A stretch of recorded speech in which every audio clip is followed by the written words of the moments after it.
요한복음 7장에서는 그 예수님의 때라는 말이 반복적으로 나타나고 있습니다. 오늘 본문에서도 아직 예수님의 때가 이르지 않았다라고 말씀하고 있습니다. 오늘 본문 70절 말씀을 보면은 그들이 예수를 잡고자 하나 손을 대는 자가 없으니 이는 그의 때가 아직 이르지 아니하였음이러라. 이렇게 말씀을 하고 있어요. 이 말씀을 거꾸로 해석을 하면은 예수님의 때에 예수님이 잡힌다는 뜻이 되는 거죠. 그러니까 그의 때가 아직 이르지 않았기 때문에 예수를 잡으려고 하는 사람들은 있지만 아직 잡히지 않았다라는 말씀인 거거든요. 아직 예수님의 때는 오지 않았던 것 같아요. 그러나 유대인들은 여전히 예수님을 잡으려고 했습니다. 예수님은 여전히 유대인들의 표적이었어요. 오늘 말씀은 그래서 이렇게 시작하죠. 25절 말씀을 보면은 예루살렘 사람 중에서 어떤 사람이 말하되 이는 그들이 죽이고자 하는 그 사람이 아니냐. 그러니까 이미 예수님이 유대인들의 표적이었던 것은 사람들에게는 이미 알려져 있었던 이야기 같아요. 그러면서 이 사람은 이런 질문을 던지고 있습니다. 26절에 보라 드러나게 말하되 그들이 아무 말도 아니하는도다. 당국자들은 이 사람을 참으로 그리스도인 줄 알았는가? 이게 무슨 뜻이죠? 예수님이 공개적으로 말씀을 증거하심에도 불구하고 예수님을 잡아 죽이려고 하지만 실제로는 행동을 하지 않는 그 이유가 이렇게 묻고 있는 거예요. 그들이 예수님을 그리스도로 믿기 때문에 예수님을 잡는 것을 주저주저 하고 있는 것인가? 오히려 그들이 예수가 그리스도라고 생각하기 때문에 예수에게 손을 대지 못하고 있는 것은 아닌가? 이렇게 문제 제기를 하고 있는 거죠. 이 말씀을 통해 우리가 알 수 있는 것은 예수님이 유대인들의 위협에도 불구하고 당당하게 공개적으로 말씀을 증거하고 계셨다. 그럼에도 불구하고 그리고 예수님이 이렇게 당당하게 말씀을 공개적으로 증거할 수 있었던 이유는 예수님이 반복적으로 말씀하셨던 예수님이 이렇게 말씀을 전하시는 것이 보내신 이의 뜻이었기 때문이다 라고 요한복음은 반복해서 말씀을 하고 있습니다.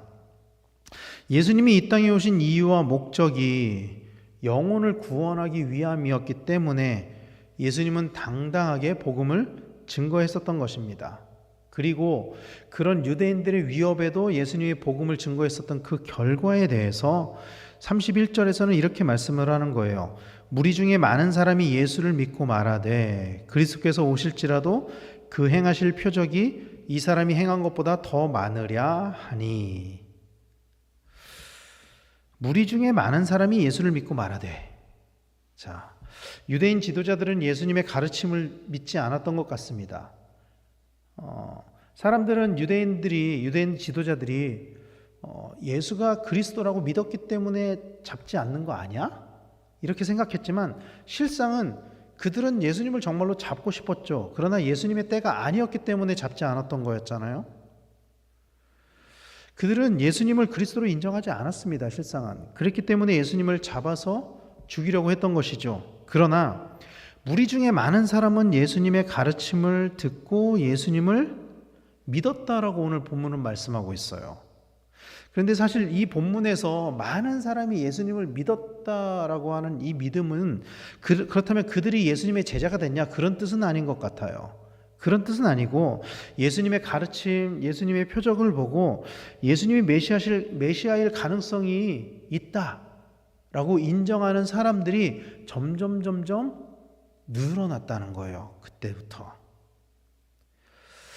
여기서 말하는 이 무리, 이 사람들은 명절을 찾아 예루살렘을 찾은 많은 사람들을 의미하는 것이죠. 그들은 유대뿐 아니라 갈릴리와 이방에서도 온 사람들이었습니다. 아마도 그들은 예수님의 소문을 들었을 거고 갈릴리에서 온 사람들은 예수님을 직접적으로 만났던 사람들도 있었겠죠. 그 예수님에 대해서 잘 몰랐었던 사람들이 이제는 직접 예수님의 가르침을 듣고 예수님을 그리스도로 인정하기 시작하는 사람들이 점점 늘어났다. 예수님이 메시아일 가능성이 있다라고 생각하는 사람들이 점점 늘어났다라는 거예요.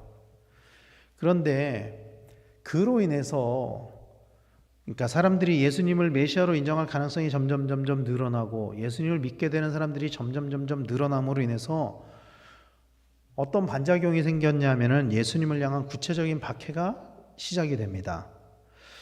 32절 말씀을 보면은 예수에 대하여 무리가 수군거리는 것이 바리새인들에게 들린지라. 그러니까 무리가 수군거리는 게 그런 내용인 거죠. 저들이 예수를 그리스도라고 생각하는 거 아니야? 그 얘기를 들은 거예요. 그래서 그들이 어떤 행동을 취하냐면은 대제사장들과 바리새인들이 그를 잡으려고 아랫사람들을 보내니, 사람들이 예수님에 대해서 수군거리기 시작했습니다. 이 수군거림은 뒷담화를 이야기하는 것이 아니죠. 그들이 무슨 이야기를 했을까요? 예수라는 사람이 이런 이적을 행했대. 예수라는 사람의 가르침이 이런 거야. 그리고 그런 움직임이 전달되자 대제사장들과 바리새인들이 예수님을 잡기 위해 사람들을 보냈다라는 거예요. 아시는 것처럼 당시 그들에게는 종교적인 재판의 권한이 있었습니다. 로마 정부는 사내드린 공회에 종교적인 재판의 권위를 부여했어요. 그들은 실제로 그런 재판을 했었죠. 그래서 그들은 예수님을 잡으려고 했습니다. 종교적인 재판을 하기 위해서.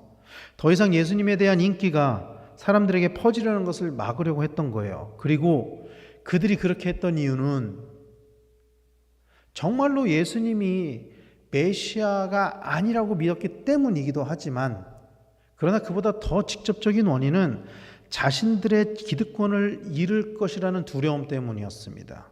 자신들이 가지고 있는 그 종교적인 헤게모니, 또 성전을 유지함으로 얻는 경제적인 이득들, 자기들이 가지고 있는 그 종교적인 권위와 기존 질서가 흔들리는 것을 두려워했기 때문이에요.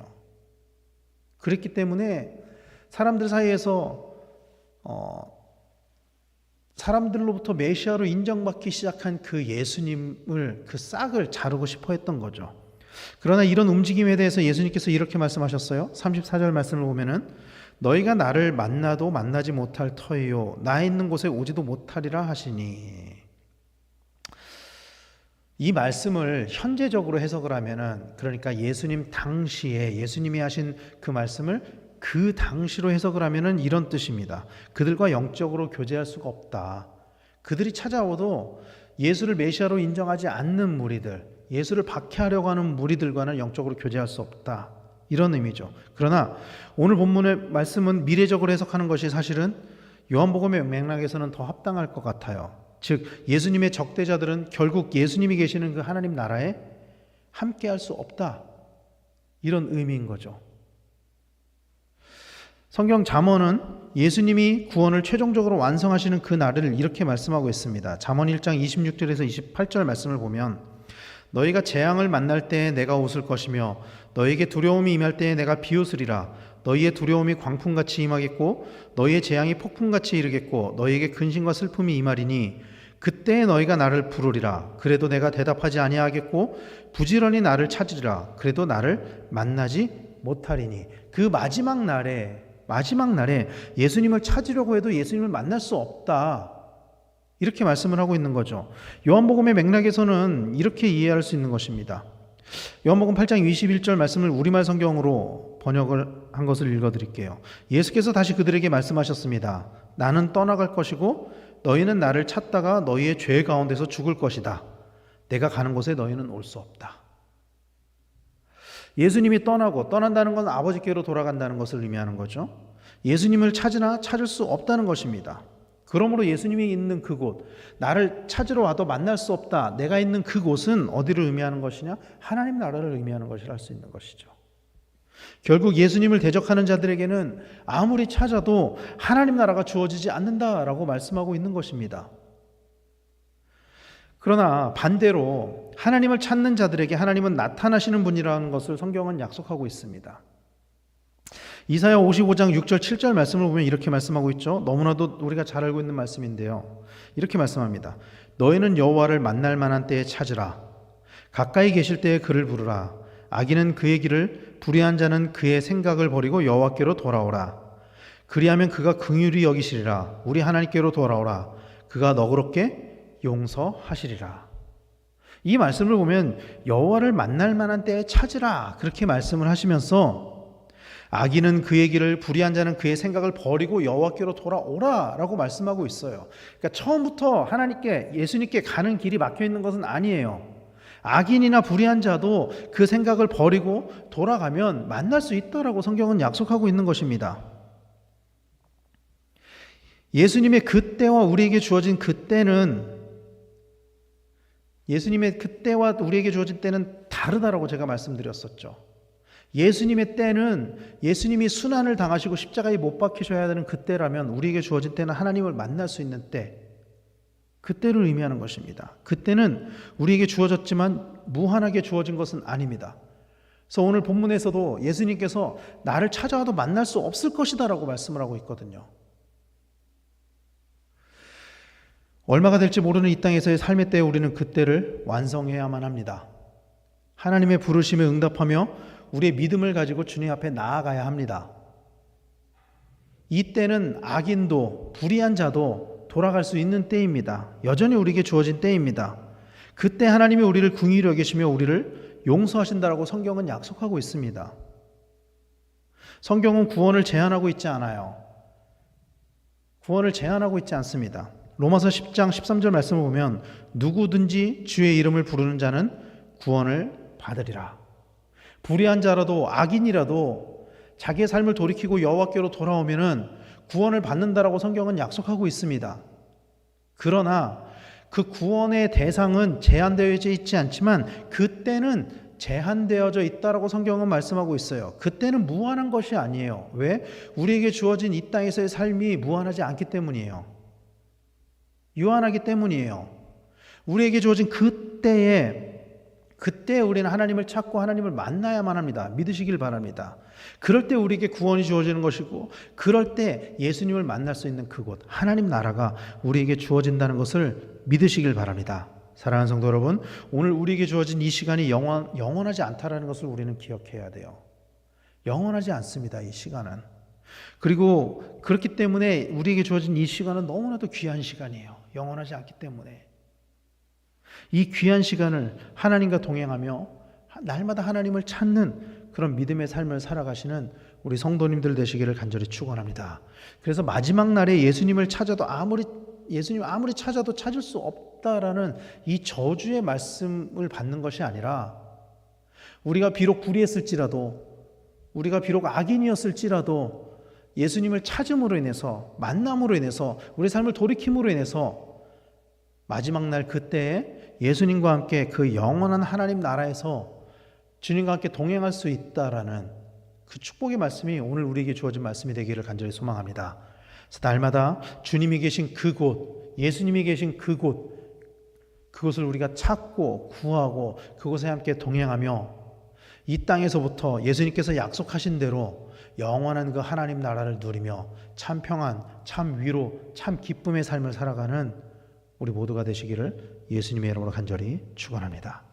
기도하겠습니다.